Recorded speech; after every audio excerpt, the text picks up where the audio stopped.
Hold him steady. I'm placing the pads now. It hurts. Let go of me. Easy, easy. Stay with us. He jerked his arm away before the 4-needle touched skin. "Don't touch me." The words weren't loud, but they cut through the emergency bay like a snapped cable. 2 security officers tightened their grip on his shoulders. "Sir, you're bleeding," one of them said. "You either cooperate or we restrain you." The man's coat was soaked through. Rainwater. Blood. Hard to tell which was winning. His beard was matted. His boots split at the seams. He looked like he'd slept under a bridge for a decade. But he wasn't shaking. Across from him, Lieutenant Harris folded his arms over his pressed uniform. Gold bars clean. Collar straight.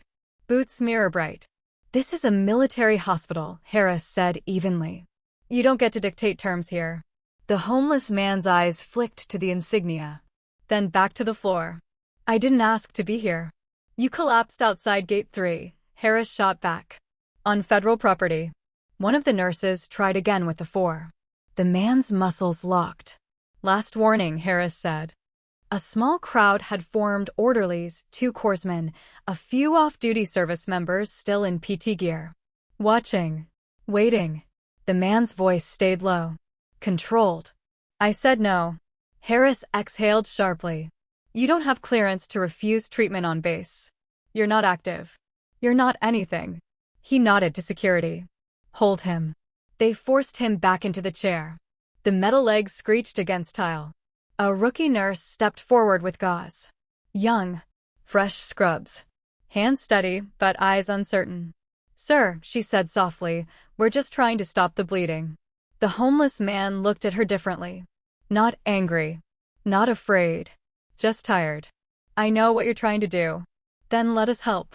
Harris stepped closer, voice lowering but harder now.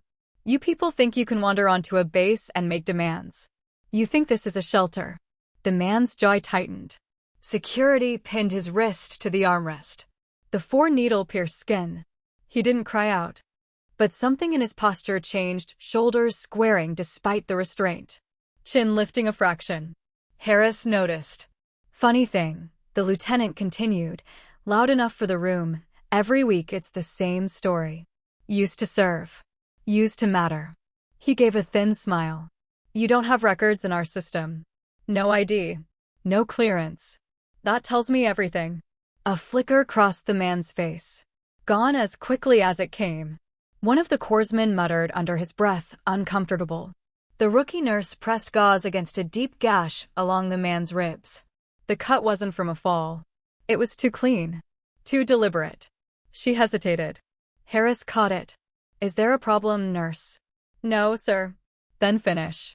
The homeless man's breathing remained slow. Controlled. Measured like someone counting seconds in his head. Harris leaned closer. "You are not in command here. You don't refuse lawful medical intervention on this base. Not unless you outtrank me." A pause. Rain hammered against the high windows. The man finally lifted his eyes. Not pleading. Not defiant. Assessing. The room felt smaller somehow. Security tightened their hold. "Restrain him fully," Harris ordered. "If he resists again, sedate." The rookie nurse froze. Sedate. For refusing treatment. The homeless man's gaze shifted back to her. Just for a second. And somehow, despite the restraints, he looked like the only one in the room not panicking. The restraints stayed on. No one said anything for a few seconds after the sedation order. The emergency bay at Naval Medical Center San Diego didn't usually go this quiet. Monitors beeped in steady rhythm. Fluorescent lights hummed overhead. Rain lashed sideways against reinforced glass overlooking the base perimeter. Outside, sirens wailed faintly near Gate 3 where the collapse had happened. Inside, rank filled the room heavier than the weather. Lieutenant Andrew Harris stood near the foot of the gurney now, jaw tight, arms still crossed. He wasn't medical. He was security liaison for the installation, young for the position, ambitious, recently transferred from base operations. His uniform looked like it had just come out of packaging. He believed in protocol. And protocol said, unidentified civilian, collapse on federal property, combative behavior, secure, stabilize, document.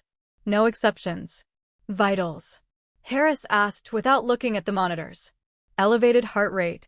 BP's high, one of the corpsmen answered.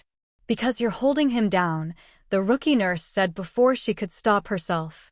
Every head turned. Harris's eyes settled on her. Calm. Measuring. Name, he asked. Second Lieutenant Avery Cole, sir. Fresh bars on her scrubs. Navy Nurse Corps insignia barely a month old. She'd graduated near the top of her class and reported to duty 3 weeks ago. Still memorizing faces. Still learning which voices carried weight. This was her first weekend shift in the ER without her supervising commander in the room. She felt it. The hierarchy. The silent calculation of who outranked whom. Harris nodded once. Then you understand we don't let unidentified individuals dictate care. Yes, sir, she said carefully. But he's conscious. Oriented. He can refuse. On civilian soil, maybe. A security officer adjusted his grip on the homeless man's forearm. The man didn't resist. Didn't thrash. He just watched. Up close, the grime didn't hide everything. His posture wasn't slouched. His shoulders weren't rounded like someone used to shrinking. Even restrained, there was alignment there. Structure. The kind drilled into someone over years. Avery noticed. So did one of the older corpsmen, Petty Officer Ramirez.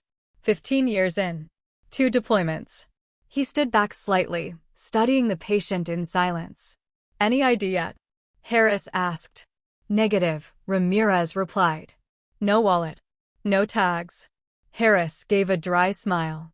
Figures. The rookie nurse pressed gauze more firmly against the rib wound. The bleeding had slowed. The cut was precise, angled.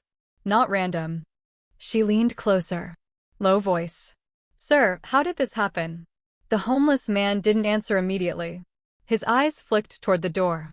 Then toward the insignia patch on her shoulder. Navy, he murmured. Yes. He gave the faintest nod. Almost approving. Before he could speak further, Harris stepped in. Sedation. Now. Avery's hand paused over the syringe. Sir, he hasn't attempted to strike anyone. He interfered with medical procedure. He pulled his arm away. That's resistance. The word hung in the air like a formal charge. Outside the bay, 2 junior enlisted sailors whispered near the nurse's station. Word was spreading. A homeless man brought in from the gate. Causing trouble. Refusing treatment. No one questioned the lieutenant openly. They watched. Because on a military installation, authority isn't just about orders. It's about momentum. Once someone higher in the chain moves, others fall in step. Harris moved with certainty. I want him stabilized, fingerprinted, and transferred off base once cleared, he said. We are not a shelter. The homeless man's jaw tightened slightly at that. But he still said nothing. Ramirez stepped closer to the monitor, pretending to check readings. Under his breath, barely audible, he said, heart rate steady for someone combative. Avery caught the comment. So did Harris. Petty Officer, Harris said smoothly, if you have a recommendation, submit it through proper channels. Ramirez straightened. No recommendation, sir. The room settled back into procedure. Alcohol swab. Sterile field. Syringe prepared. Avery leaned in again, quieter now. Sir, if you don't want sedation, I need you to say that clearly. The man's eyes locked onto hers. There was something behind them. Not confusion. Not instability. Assessment. Like he was cataloging exits. Personnel. Rank insignia. Response times. It was the look of someone who had once operated inside rooms like this, not as a patient. I refuse sedation, he said calmly. Clear. Coherent. Harris stepped closer, voice lowering. You don't get to refuse orders here. The man's gaze shifted to Harris slowly. Measured. You're not my commanding officer.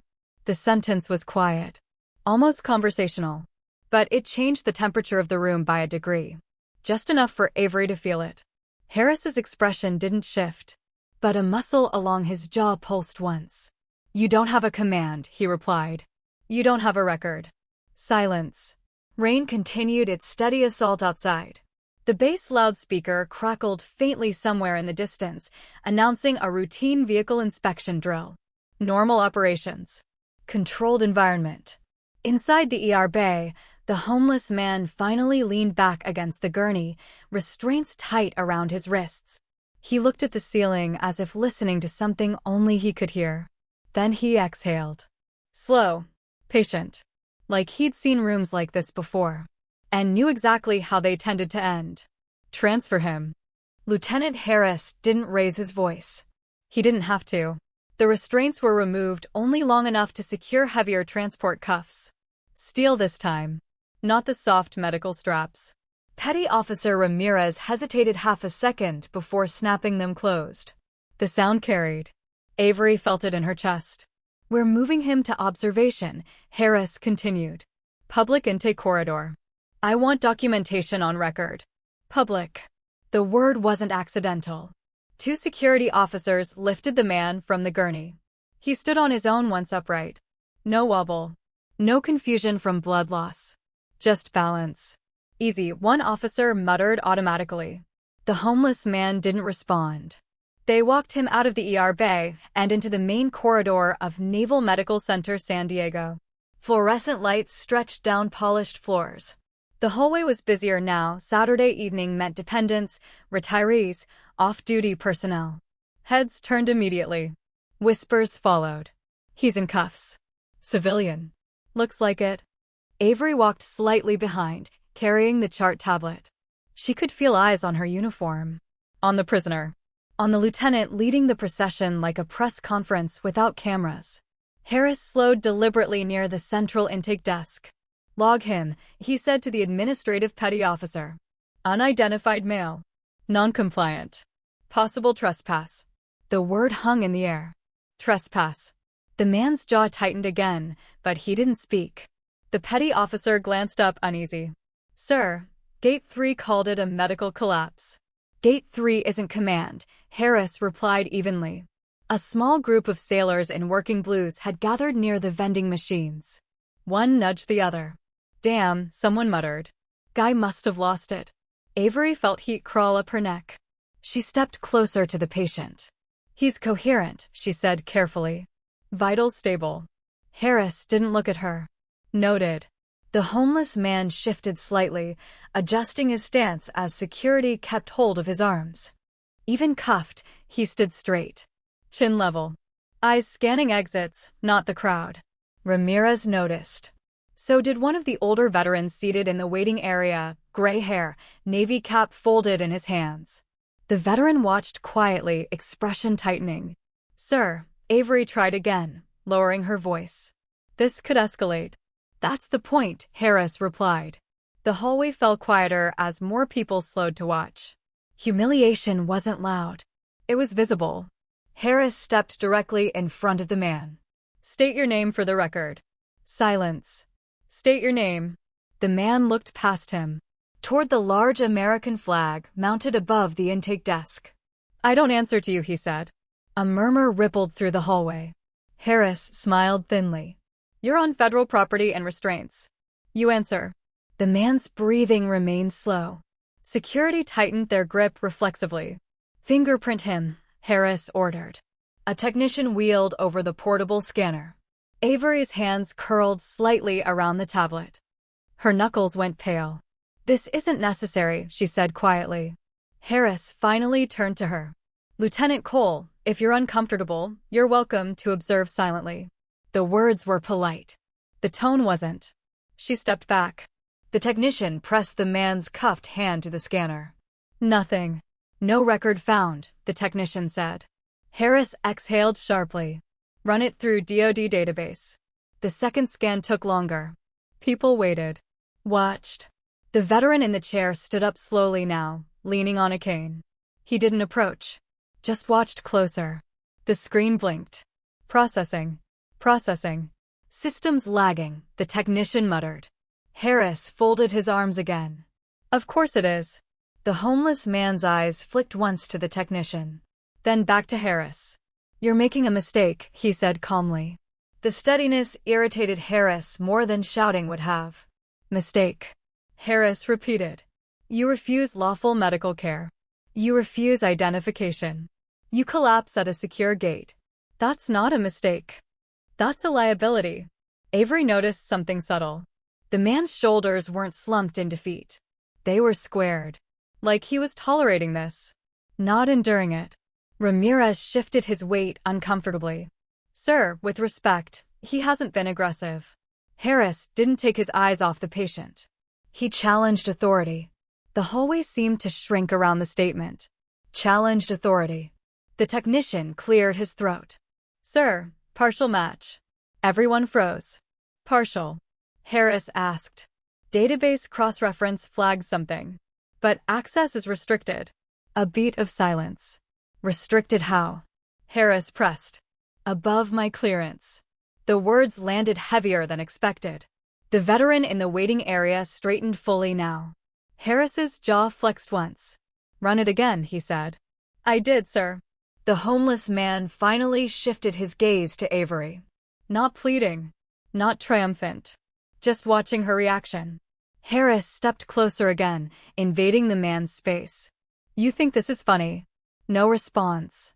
You think you're playing some game? The man's voice stayed level. You're the one making it public. That did it. Harris turned to security.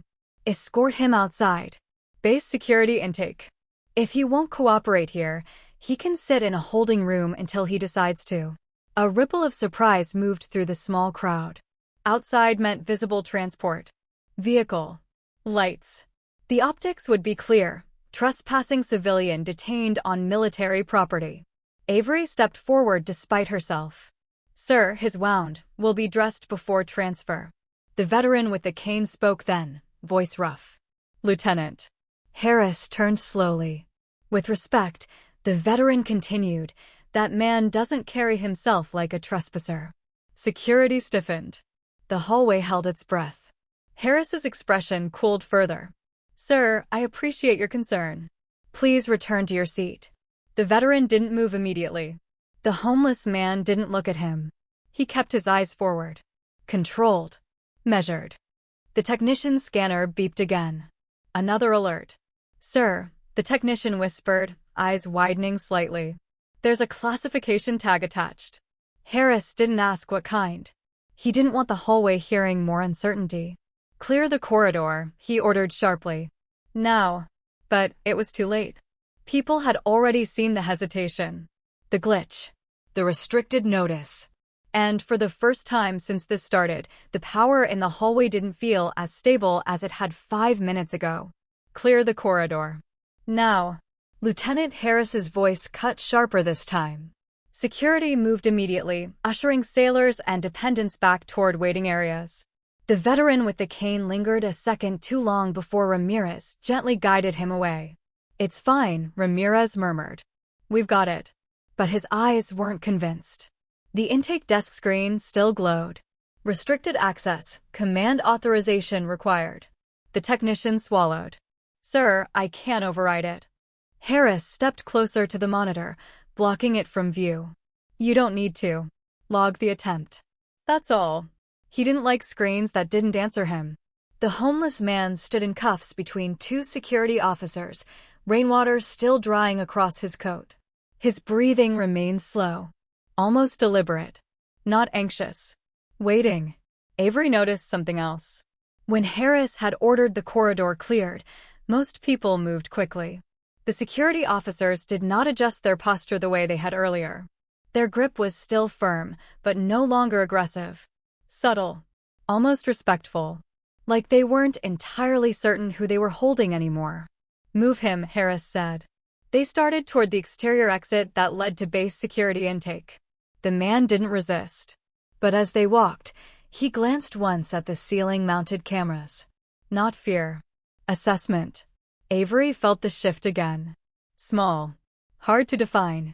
Like air pressure changing before a storm.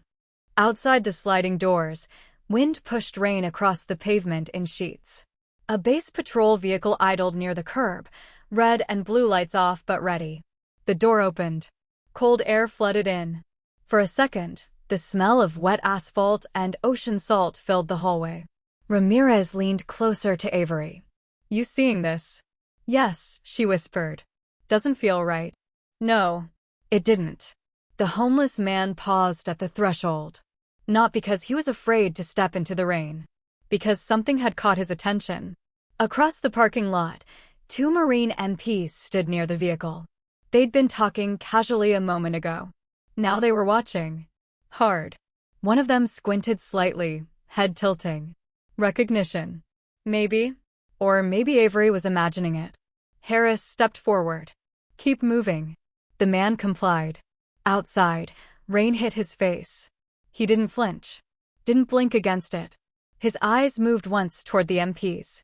One of them shifted his stance unconsciously. Boot heels clicked together for half a second, then relaxed again. It was small. Almost nothing. But Avery saw it. So did Ramirez. The MPs didn't salute. But their posture changed. Harris didn't notice. He was focused on procedure. Place him in the rear compartment, he ordered. As security guided the man toward the patrol vehicle, one MP stepped closer. Sir, the MP said carefully to Harris, dispatch just asked for clarification on the classification flag. Harris stiffened. It's under review. Yes, sir. They requested badge numbers involved in the detainment. The word hung strangely in the air. Detainment. Not trespasser. Not civilian. Detainment. Harris's tone cooled further. You have them. The MP nodded but didn't move away immediately. He looked at the man in cuffs again. Really looked. The homeless man met his eyes briefly. There was no smile. No signal. But something passed between them. Recognition. History. Shared training. The MP's jaw tightened. Understood, sir. He stepped back. The back door of the patrol vehicle opened with a metallic thud. Rain intensified. Avery stepped forward without fully realizing she was doing it. Wait. Harris turned slowly. Lieutenant. His wound needs reevaluation before transport, she said evenly. Movement could reopen it. The homeless man didn't look at her this time. He was watching the perimeter. Counting vehicles. Listening. Always listening. Harris exhaled through his nose. Considering optics. Considering paperwork. 5 minutes, he said finally. Then he's out of my facility. Facility. Not hospital. They moved back under the overhang just outside the sliding doors. Rain still sprayed sideways, soaking pant legs and boots. Avery crouched slightly to recheck the bandage along his ribs. Her hands were steady. But her pulse wasn't. Up close, she noticed scars beneath the grime. Old ones. Clean lines. Surgical precision. Not street injuries. Military injuries. Ramirez knelt on the other side, shielding them slightly from the wind. You've been through surgery, Avery said quietly, not looking up. The man didn't answer. Ramirez leaned closer. You active. Silence. But not defensive silence. Measured silence. Like he was choosing what to allow. Inside the hospital lobby, staff watched through the glass. No one spoke. The technician at intake was still on the computer. Trying again. Trying something else. The screen flashed briefly. Another prompt. Prior command required. The technician's eyes widened. He picked up the desk phone. Lowered his voice. Harris noticed from the corner of his eye. Who are you calling? He asked sharply. IT support, sir. Harris held his gaze a second too long. Then looked back toward the restrained man. Rain ran down the man's forehead. Down his beard. He didn't attempt to wipe it away. His cuffs were still secure. But he didn't look contained. He looked patient. A base SUV turned into the parking lot faster than usual. Not emergency speed, but deliberate. It stopped near the patrol vehicle. Engine running. No lights. The driver stayed inside. Watching. One of the MPs shifted again. Not nervous. Alert. Harris finally seemed to feel it, the subtle tightening of the scene. He stepped closer to the man, lowering his voice. If you're playing some kind of clearance game, it ends now. The man looked at him. Not angry. Not smug. Just steady. You escalated, he said quietly. Harris's jaw flexed. Behind them, the intake doors slid open again. The technician stepped out into the rain, pale. Sir, he said to Harris. Base command just called. The rain filled the pause. They asked why an individual with a restricted classification marker is in transport restraints. Silence. Not loud, but heavy. The MPs stood straighter now. Ramirez slowly rose to his feet. Avery remained crouched beside the man, hand still lightly pressing the bandage in place. Harris didn't look at anyone. He looked only at the restrained figure in front of him. And for the first time since this began, there was the faintest trace of uncertainty in his posture. Small. Almost invisible. But there. Rain ran off the edge of the overhang in steady sheets. No one moved. The base SUV idled 20 yards away, engine low and constant. Tinted windows. No insignia visible from this angle. Lieutenant Harris kept his expression neutral, but his shoulders had stiffened. "What exactly did command say?" he asked the technician. "They requested clarification, sir." "Clarify." The technician swallowed. "They asked why the asset was in restraints." The word didn't belong in a medical intake conversation. Asset. Avery felt it settle into her stomach. Harris's voice remained controlled. "You're misquoting." "No, sir." A gust of wind pushed Rain sideways again, spattering across polished boots and darkening fabric. The homeless man stood motionless, cuffs still secured, water dripping from his sleeves. He didn't react to the word, but his eyes shifted once, subtle, precise, toward the SUV. Inside the vehicle, a silhouette moved. Not stepping out. Not intervening. Just observing. One of the Marine MPs cleared his throat quietly. "Sir, dispatch is asking if they should notify regional command." Harris turned slowly. "For a medical trespass." The MP didn't answer, because no one had said trespass in the last 3 minutes. The vocabulary was changing. Avery rose from her crouch. The bandage held firm. She noticed something else now. Despite the rain, despite the cuffs, despite the public handling, the man's breathing had never once accelerated. Not during the humiliation in the corridor. Not during fingerprinting. Not during transport. He wasn't bracing for punishment. He was enduring inconvenience. Ramirez stepped slightly closer to Harris. Quiet. Professional. "Sir, maybe we bring him back inside until this clears." Harris's eyes flicked to him. That flicker of challenge again. Chain of command bending in public. "Are you suggesting I made an error, petty officer?" "No, sir." But the hesitation had already been seen. Across the parking lot, the SUV door opened halfway. Then stopped. Not fully open. Not closed. Waiting. The homeless man finally spoke. "Lieutenant." Harris didn't like the tone. It wasn't pleading. It wasn't angry. It was measured. "You've already made this visible," the man continued. "You don't need to make it worse." Avery's pulse kicked harder. That wasn't how someone without leverage spoke. Harris stepped closer, lowering his voice so only those nearest could hear. "You think command protects ghosts?" he asked quietly. "You have no ID. No file I can access. That doesn't make you important." The man's gaze held steady. "You don't have the clearance to see the file." A subtle reaction passed through Ramirez's face. The MP nearest the patrol vehicle shifted again, almost involuntarily straightening his spine. Harris heard it. And this time, the uncertainty reached his eyes. Brief. Gone quickly. But there. The intake doors slid open again. A different figure stepped out, Commander Ellis, the hospital's on-duty administrator. Rain hit his cap immediately. He didn't rush. He didn't shout. He walked. Deliberate. Controlled. He stopped beside Harris without acknowledging anyone else. "What's the situation?" Ellis asked calmly. "Unidentified civilian refusing cooperation," Harris replied. Ellis looked at the restrained man. Longer than necessary. Not studying grime. Studying posture. Then he glanced toward the SUV. Recognition flickered across his face. Small. But undeniable. "Lieutenant," Ellis said carefully, "base operations has requested we hold position."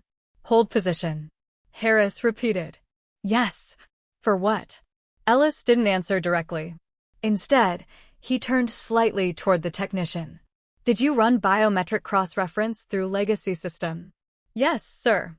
It triggered a restricted flag. Ellis nodded once. Then he looked at the man again. "Do you require medical attention beyond the wound?" he asked him. The question was different. Respectful. The homeless man answered simply. No. No sarcasm. No defiance. Just fact. Harris noticed the shift instantly. "Commander, with respect, this individual challenged authority on federal property." Ellis met Harris's gaze evenly. And the word landed harder than any raised voice. Harris inhaled. He refused sedation. Ellis's eyes returned to the cuffs. Was sedation medically necessary? Avery felt heat rise in her throat. Harris hesitated. Just a fraction too long. Across the lot, the SUV door closed softly. The engine remained running. No one exited. No one intervened. But everyone could feel the pressure tightening. Avery stepped half a pace forward before thinking. "Sir," she said carefully to Commander Ellis, "the patient is coherent and oriented." He clearly refused. Ellis nodded slowly. Understood. Harris's jaw tightened again. Rain continued to pour. No one spoke for several seconds. The homeless man stood between security officers, cuffs glinting under gray light. Still calm. Still patient. Still not afraid. A base operations radio crackled on one of the MP's shoulders. Static. Then a voice. "Stand by for senior arrival." Senior. The word passed through the group like electricity. Harris didn't move. But his confidence had shifted. Just slightly. The audience in the lobby behind the glass hadn't dispersed completely. They watched through rain-streaked windows. Something about the scene had changed. Not dramatically, but unmistakably. The man in cuffs no longer looked like a trespasser. He looked like a variable no one had calculated correctly. And for the first time, the balance of power didn't feel secure. Rain flattened the parking lot into silver. The radio on the MP's shoulder crackled again. ETA 60 seconds. No sirens. No flashing lights. Just certainty. Lieutenant Harris stood straighter, jaw set, as if posture alone could reassert control. Commander Ellis remained beside him, face unreadable. Avery felt her pulse in her throat. Ramirez didn't take his eyes off the restrained man. The base SUV's engine finally cut. Silence rushed in behind the rain.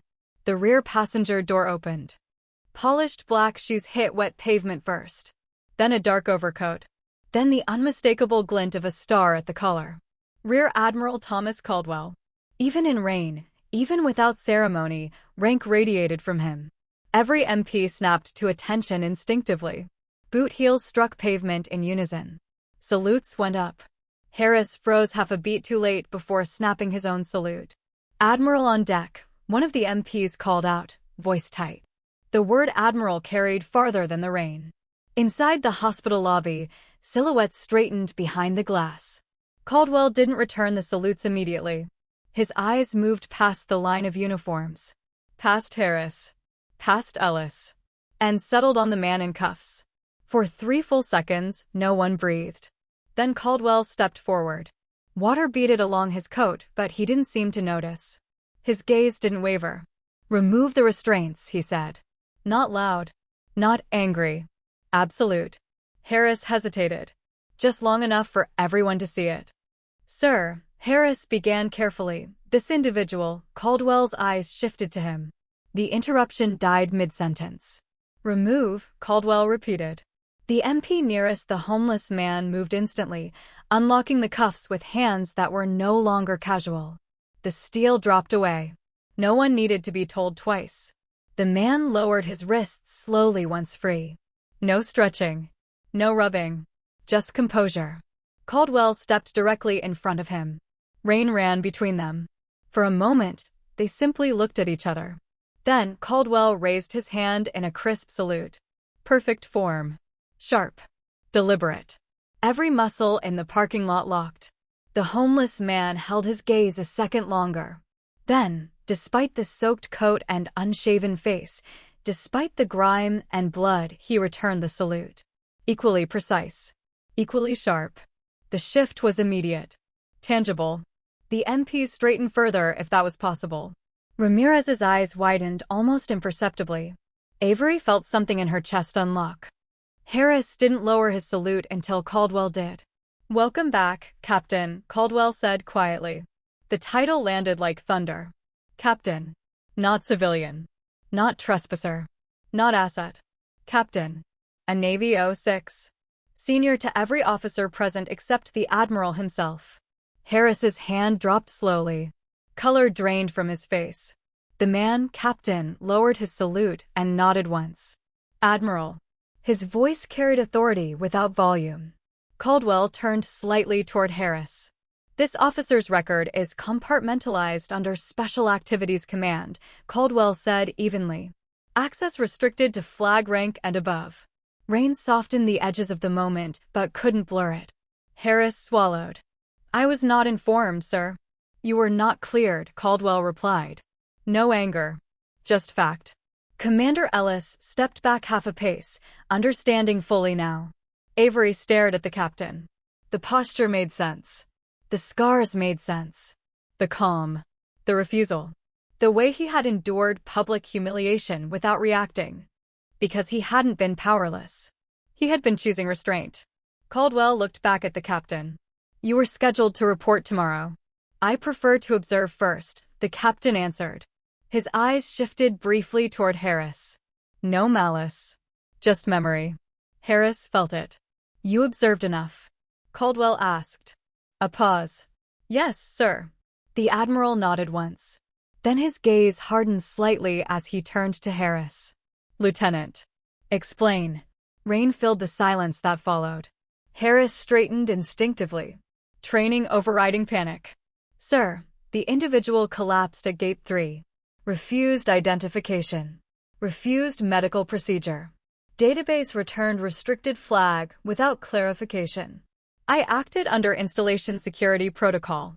Caldwell listened without interrupting. When Harris finished, the Admiral asked one question. "Did he pose a threat?" Harris hesitated. "No, sir." "Did he strike anyone?" "No, sir." "Was sedation medically required?" Another pause.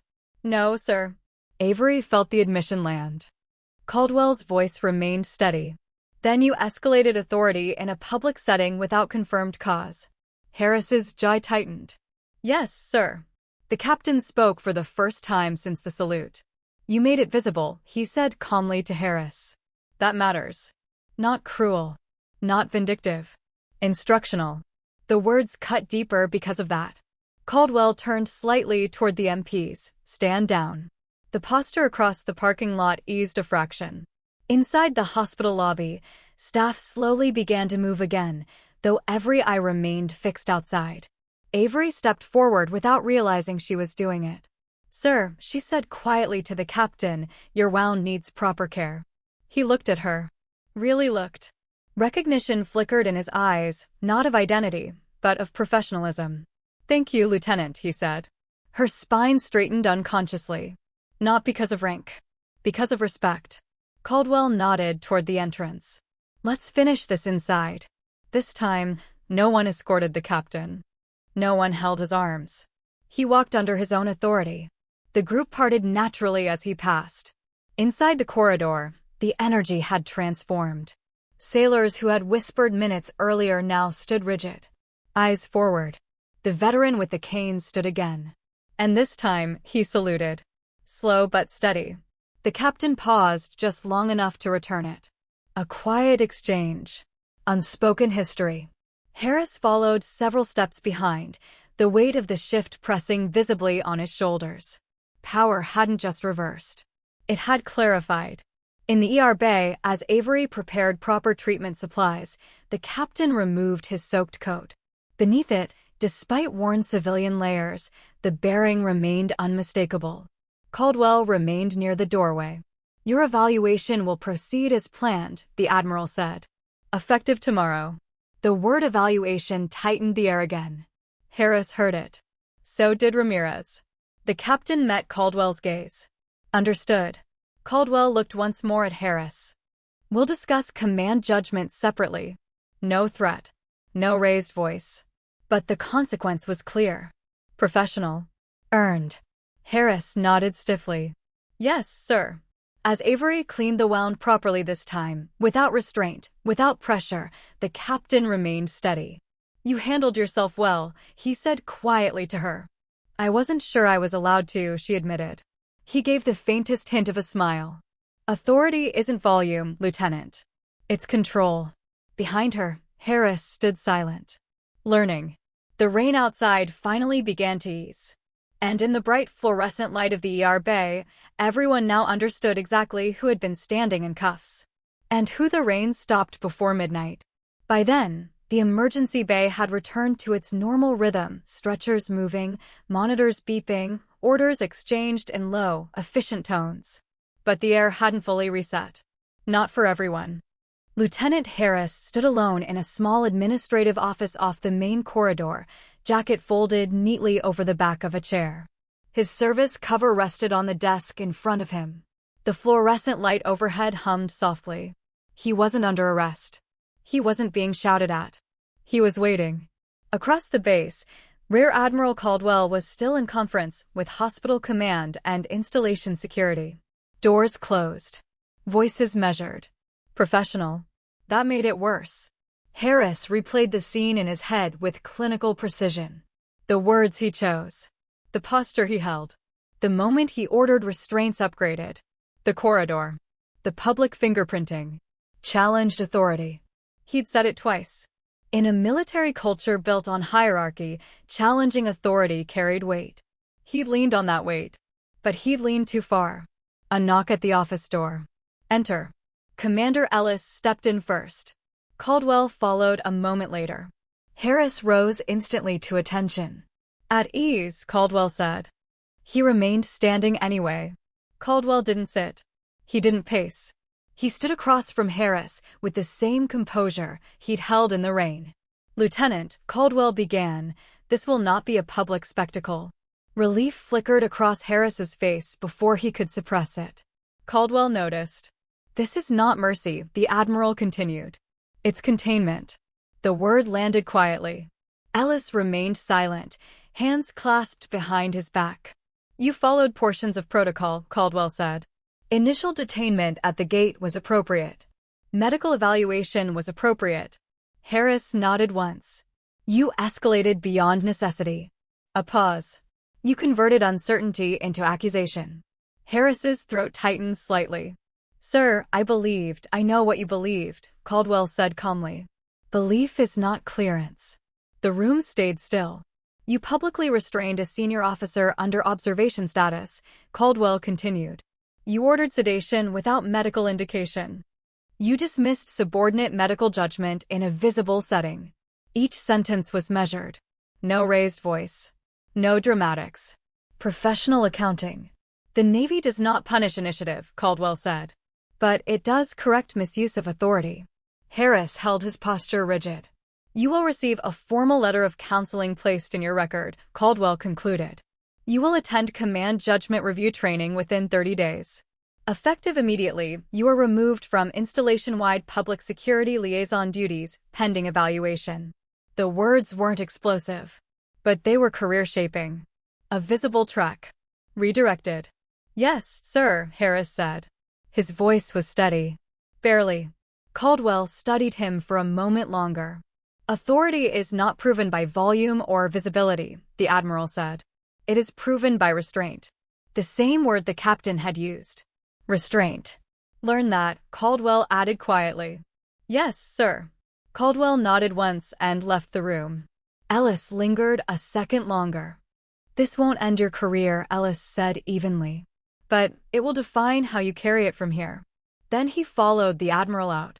The door closed softly. Harris remained standing for several seconds after they were gone. Then he sat. Slowly. Across the building, in a private recovery room now cleared of unnecessary personnel, Captain Daniel Mercer sat upright while Avery finished redressing the wound properly. Without cuffs. Without audience. Ramirez stood near the door, more relaxed now but still observant.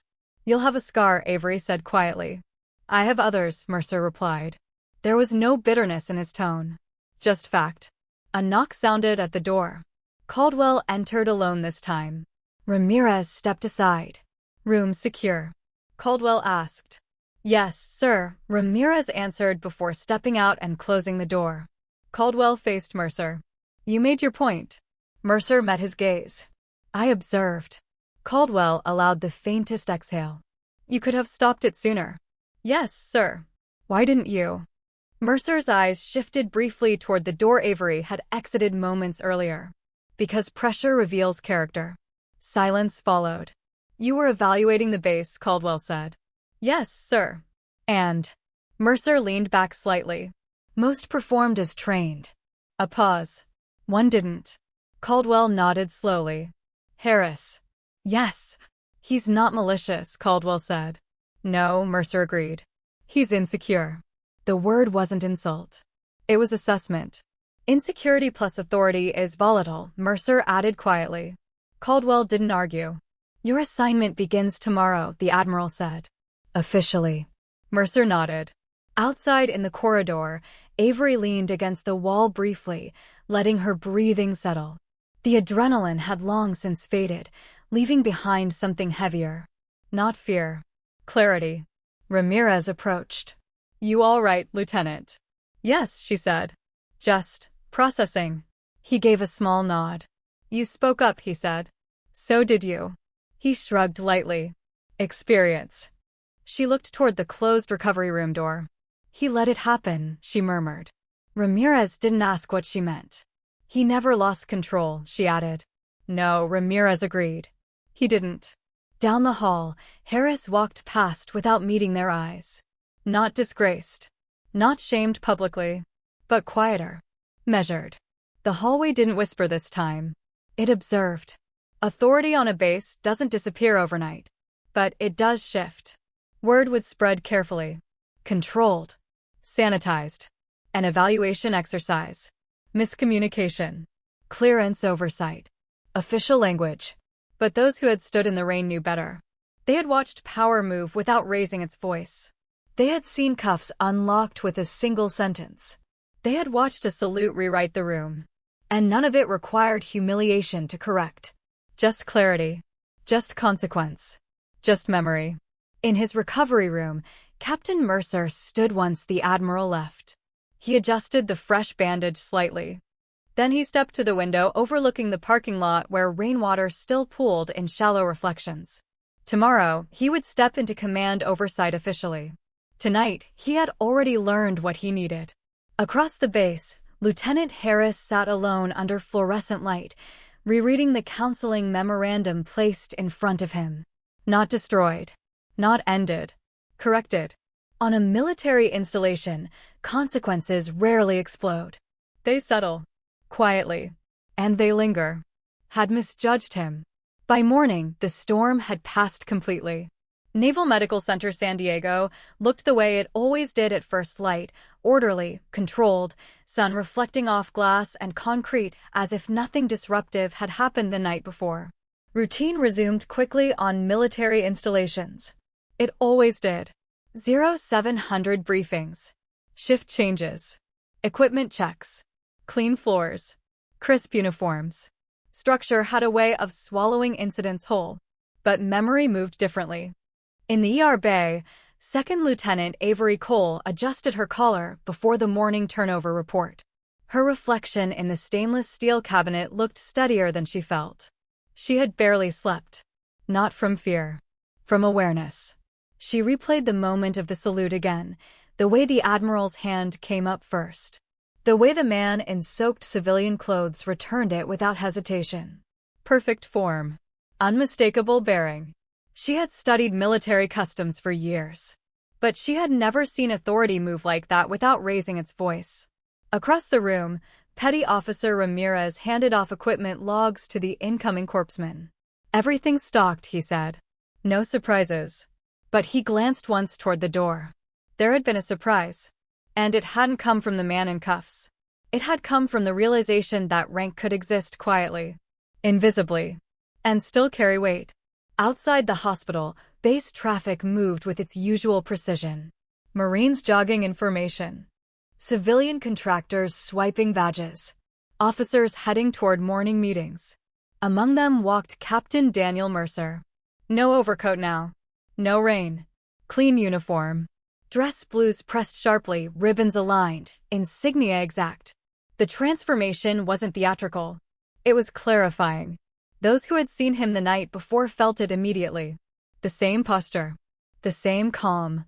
Nothing about him had changed, only the context had. Two junior sailors near the entrance straightened instinctively as he passed. Not because he demanded it. Because presence does not require announcement. Inside an administrative office, Lieutenant Andrew Harris stood before a mirror fastening his collar devices again.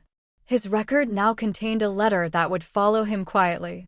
Not a scarlet mark. Not a career-ending blow. A correction. He had reread it twice that morning. Misapplication of authority and absence of confirmed threat. The wording was clinical. It did not accuse him of cruelty.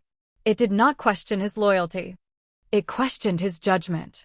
That cut deeper. He had believed decisiveness was strength. He had believed public firmness reinforced order. But he had confused visibility with control. And the base had felt the difference. Harris left his office and walked into the corridor where sailors moved efficiently around him. No one avoided him. No one whispered. But the air was different. Subtle. Measured. Respect on a military base is rarely loud. It is cumulative.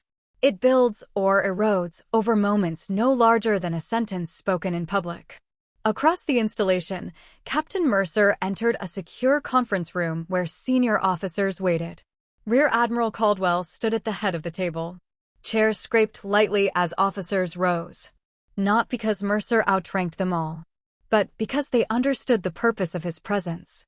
Observation. Evaluation. Mercer took his seat without ceremony.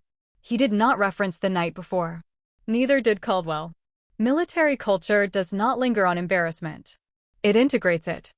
Command readiness assessment begins immediately, Caldwell said.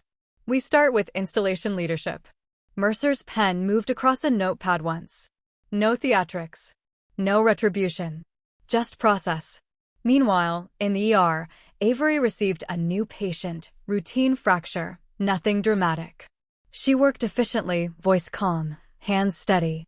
But when the patient pulled his arm away reflexively at the sight of a needle, she didn't tighten her tone. She didn't assume defiance. She paused. It's your call, she said evenly. I'll explain the options. The patient nodded slowly. Cooperation came without force. Ramirez watched from across the room. A small change, but noticeable.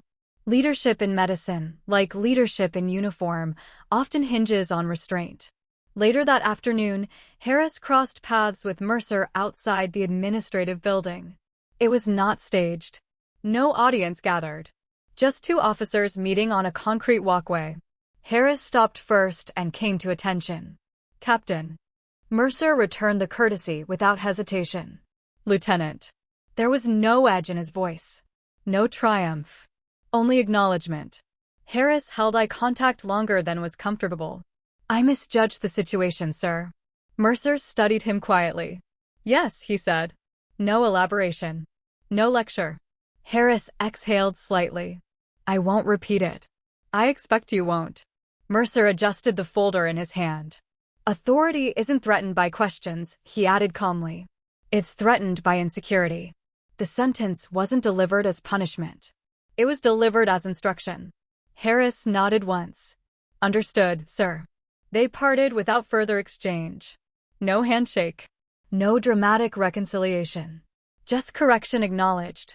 On military installations, growth rarely announces itself. It reveals itself later under pressure. As the week unfolded, word of the incident circulated carefully among senior leadership.